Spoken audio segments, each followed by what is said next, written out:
In the dead of the night, the clawing, scratching or squeaking sounds not only leaves you startled, but could cost you a peaceful sleep. Fear has gripped the Atteridgeville community as they battle a devastating rat infestation.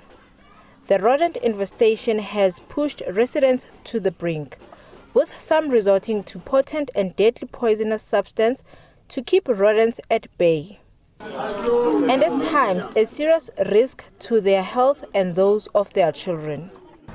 For abantwana, I'm very careful. When I use this poison, I'm very careful because I have children.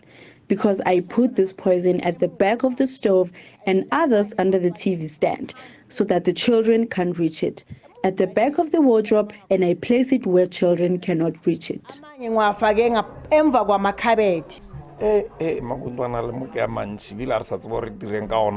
There are just too many rats. We don't even know what to do. The big rats don't come into the house, but they're dangerous. Even cats are afraid of them. We've always known cats to attack rats, but the cats are afraid of these kind of rats. We don't know what to do. Community members trap the rats with poison, and dogs eat the poison and end up being sickly. My dog is now sick because it has eaten a poisoned rat.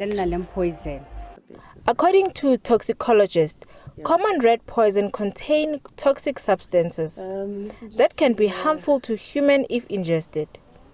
These substances include anticoagulants and neurotoxins. Well, the toxicity of rodenticides can vary depending on what is ingested and how much is ingested. There can be severe complications of toxicity, which includes renal and hepatic failure, as well as permanent neurological damage and even death. Common symptoms also range from the anticoagulant-induced bleeding to neurological and also even metabolic disturbances.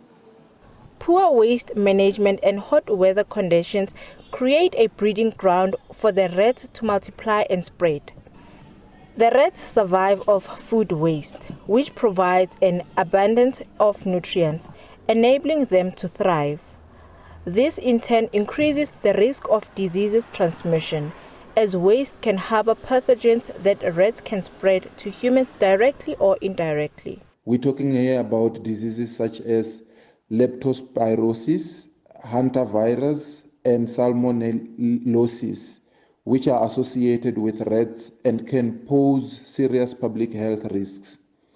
Unfortunately, once rat populations establish themselves, they are very difficult to eradicate, unfortunately. Rats are highly adaptable and can become resistant to conventional poisons and traps. A leading authority on pest control recommends exploring alternative methods to eradicate rat infestation. So the rat infestation in those informal settlements is huge. And the only way to get rid of rats is rats are there for three things. They've got shelter, they need food, and they need water. So that's what we find in informal housing. If we block up the roof space, we've taken away their shelter.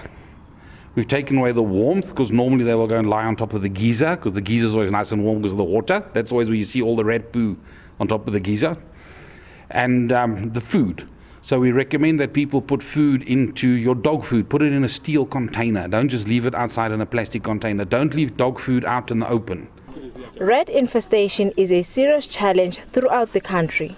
A comprehensive long-term solution is needed. The rats live on rubbish. So in the informal settlements, and I mean, I understand the issues because the trucks can't get in there. It's not a planned part of the city, and there's multiple issues that come out of this. But you've got to take the rubbish away. Experts have cautioned that rats have lethal diseases, leptospirosis, salmonellosis, and tuberculosis. They are transmissible through contaminated water, food, and surfaces, a lethal combination that has led government stumped. Nonhlanhla Ntshingela for SABC News, Pretoria.